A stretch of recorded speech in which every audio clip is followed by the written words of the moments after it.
கர்த்தருடைய பரிசுத்த நாமம் மகிமைப்படுவதாக. உங்கள் யாவரையும் காலை நேர வேத தியான வேளைக்கு அன்புடன் வரவேற்கிறேன். இப்பொழுதும் நமது தியானத்திற்காக நான் எடுத்துக்கொண்ட வேதத்தின் தலைப்பு, கர்த்தர் நமக்காக சகலவற்றையும் ஆயத்தம் பண்ணியிருக்கிறார். இதற்கு ஆதாரமாக வேதத்திலிருந்து ஒரு வசனத்தை பார்ப்போம். 1 கொரிந்தியர் 2:9-10 வசனங்கள்.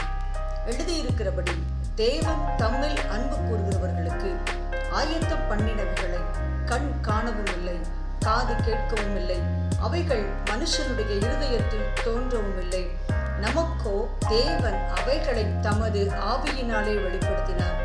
அந்த ஆவியானவர் எல்லாவற்றையும் தேவனுடைய ஆழங்களையும் ஆராய்ந்திருக்கிறார். தேவன் தம்மிடத்தில் அன்பு கூறுகிறவர்களுக்கு ஆயத்தம் பண்ணி வைத்திருக்கிறார். எதை ஆயத்தம் பண்ணி வைத்திருக்கிறார்?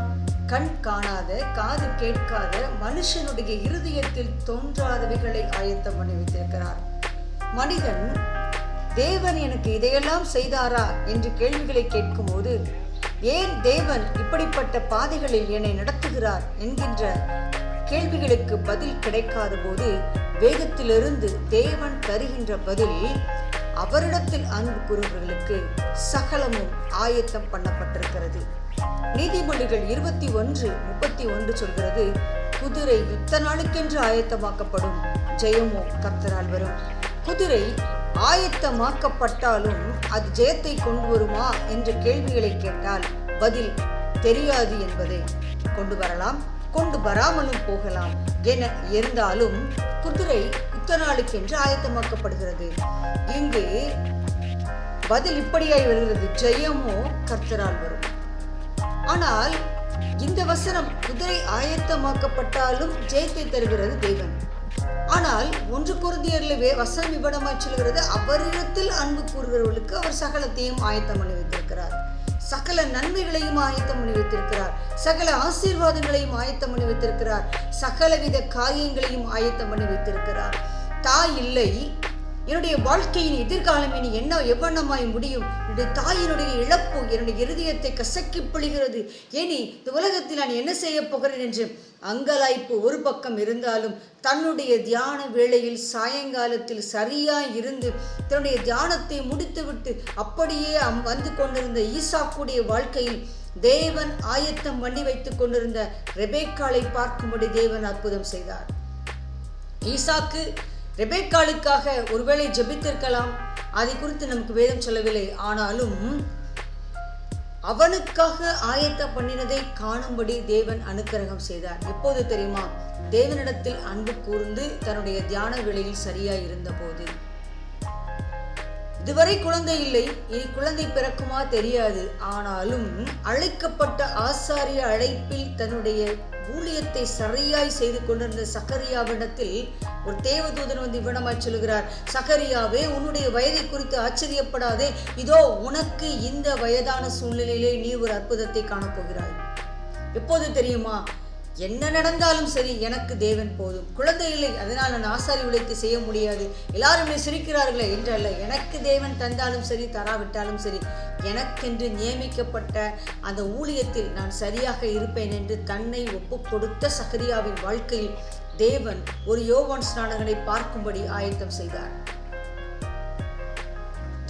கர்த்தராகிய இயேசு கிறிஸ்து இந்த உலகத்திலே பிறப்பதற்கு முன்பதாக அவருக்கு ஞானஸ்நானம் கொடுப்பதற்காக ஒரு யோவான் ஸ்நானகன் ஆயத்தம் பண்ணப்பட்டிருந்தார். பலிக்கான ஆடு எங்கே? பலிக்கான ஆடு இல்லையே, நாம் என்ன செய்வோம் என்று சொல்லி ஈசாக்கு கேள்விகளை கேட்டபோது ஆபிரகாம் பதில் இவ்விடமாய் சொல்கிறார், இல்லை, அதை கர்த்தர் பார்த்துக் கொள்வார். எப்படி பார்த்துக் கொள்வார்?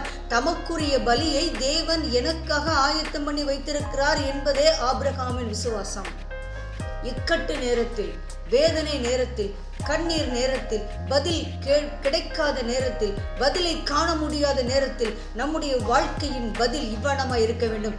தேவன் சகலவற்றையும் பார்த்துக் கொள்வார். அதை தேவன் எனக்கென்று ஆயத்தம் பண்ணி வைப்பார் என்கிற விசுவாசம் நமக்குள் இருக்க வேண்டும். இந்த விசுவாசம் ஆபிரகாமுக்குள் இருந்ததினால் பலிக்கான ஆடை பார்க்கும்படி தேவன் கிருபை செய்தார். ஏனென்றால் தேவன் அந்த இடத்தில் ஆடை ஏற்கனவே ஆயத்தம் செய்து வைத்திருந்தார். பதில் கிடைக்காத நேரத்தில், வழி தெரியாத நேரத்தில், இனி என்ன வாக்குமோ என்று அங்கலாய்த்து கொண்டிருக்கிற நேரத்தில் நான் உங்களுக்கு பதில் சொல்கிறேன், தேவன் சகலவற்றையும் ஆயத்தம் பண்ணி வைத்திருக்கிறார். ஆண்டவர் எல்லாவற்றையும் உங்களுக்காக திட்டம் பண்ணி வைத்திருக்கிறார். அதை உங்களுடைய கண்கள் இன்றைக்கு காணாமல் இருக்கலாம். ஆனால் ஒன்று மாத்திரம் உறுதி, அதை தேவன் உங்களுக்கு உங்களுடைய கண் காணாத, காது கேட்காத, ஒரு மனுஷனுடைய இருதயத்தில் தோன்ற பண்ண விட முடியாத அளவுக்கு மிகவும் நேர்த்தியாக ஆயத்தம் பண்ணி வைத்திருக்கிறார். கொண்டு வந்த தண்ணீர் முடிந்து போயிற்று. துருத்தியில் தண்ணீர் இல்லை. இனி வாழ்வோமோ வாழ முடியாதோ, என்னுடைய முடிவு எவனமாய் மாறுமோ என்று அங்கலாய்த்து கொண்டிருந்த ஆகாருக்கு ஒரு தண்ணீர் வனாந்தரத்திலே ஆயத்தம் பண்ணப்பட்டிருக்கும் என்றால், நீங்கள் கடந்து போகிற இந்த வனாந்தரத்தின் பாதையிலே தேவன் உங்களுக்காக தண்ணீர் துறவுகளை ஏற்கனவே ஆயத்தம் பண்ணி வைத்து விட்டார் என்று விசுவாசியுங்கள். நீங்கள் தண்ணீர் தாகத்தினால் சாகப் போவது இல்லை. உங்களுடைய பிள்ளை இந்த வனாந்தரத்திலே அப்படி அழிந்து போவதும் இல்லை.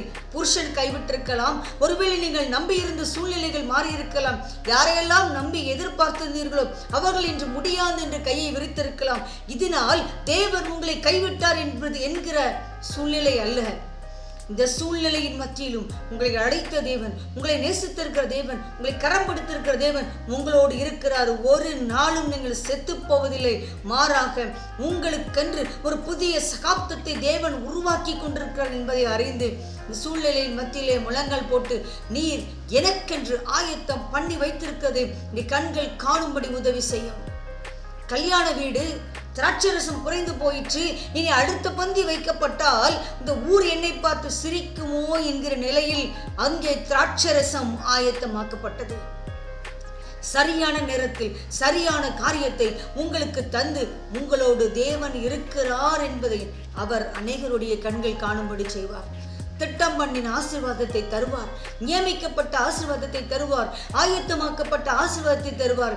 இதற்கெல்லாம் ஒரே ஒரு காரணம், தேவன் தம்மில் அன்பு கூறுகிறவர்களுக்கு. அன்பில்லாதவன் தேவனை அறியான். தேவன் அன்பாகவே இருக்கிறார். அவரிடத்தில் அன்பு கூறுகிற நாம் எப்படி இருக்கிறோம்? அழைக்கப்பட்ட விதமாய் நேசிக்கிறோமா? இல்லாவிட்டால் அழைப்பின் பாதியில் அன்பை மறந்து விட்டோமா? அன்பினால் அவருக்கு ஊழியம் செய்கிறோமா? இல்லாவிட்டால் ஆசீர்வாதத்திற்காக ஊழியம் செய்கிறோமா? தந்தாலும் தேவன், தராவிட்டாலும் தேவன். இந்த உலகத்தில் விசுவாச ஊழியத்தை, விசுவாச ஓட்டத்தை ஆரம்பித்தேன். இனி எதுவும் என்னை நிறுத்த முடியாது. மரணம் என்னை சந்திக்கின்ற வரை, இல்லாவிட்டால் அவர் என்னுடைய வாழ்க்கையில் எனக்குரியதை நிறைவேற்றி முடிக்கும் வரை, இல்லாவிட்டால் என்னுடைய ஓட்டம் நீதியாய் முடிந்து அவரிடத்தில் நான் பிரவேசிக்கும் நாள் வரைக்கும், இல்லாவிட்டால் அவர் இந்த உலகத்திற்கு வந்து என்னை அழைத்து போகிற அந்த நாள் வரைக்கும் என்னுடைய ஓட்டத்தை நான் நிறுத்தப் போகிறதில்லை. ஒரு நாளும் அதை முடிக்கப் போகிறதில்லை. ஒரு நாளும் அந்த ஓட்டத்தில் என் தேவனுடைய அன்பை குறித்து சந்தேகிக்கப்படும் போவதில்லை என்கிற வைராக்கியம் உங்களுக்குள் இருக்குமானால், தேவன் திட்டம் பண்ணுகிறதை நீங்கள் காண்கிற நாள் இதுவாக இருக்கும். அப்படியே தேவன் செய்து உங்கள் வாழ்க்கையில் ஒரு பெரிய காரியத்தை செய்வாராக. இப்பொழுதும் ஜெபிப்போம். அன்பான தேவனே, நீ திட்டம் பண்ணினதை உடைய பிள்ளைகள் காணும்படி உதவி செய்யும். வெகு காலமாய் காத்திருக்கிறோடைய கண்கள் கண்ணீரினால் நிறைந்திருக்கிறதை காண்கிறீரே, ஒரு அற்புதத்தை காண செய்யும். எத்தனை வருடங்கள் ஒரு குழந்தைக்காய் கண்ணீர் விட்டு கதறி கொண்டிருக்கிறார்கள். ஆண்டவரே, உடைய ஜெபத்தை நீ கேட்கிற நாள் இதுவா இருக்கட்டும். இந்த மாதத்திலே ஒரு அற்புதத்தை காணும்படி கிருபை செய்யும். ஆண்டவரே, உம்மால் கூடும். நீர் செய்கிறவர்களை, நீர் செய்கிறதை, நீ திட்டம் பண்ணினதை ஒரு மனுஷனும் மாற்ற முடியாது. ஆண்டவரே, அது எந்த டாக்டருக்கும் தெரியாது. ஆனால் உமக்கு தெரியும்.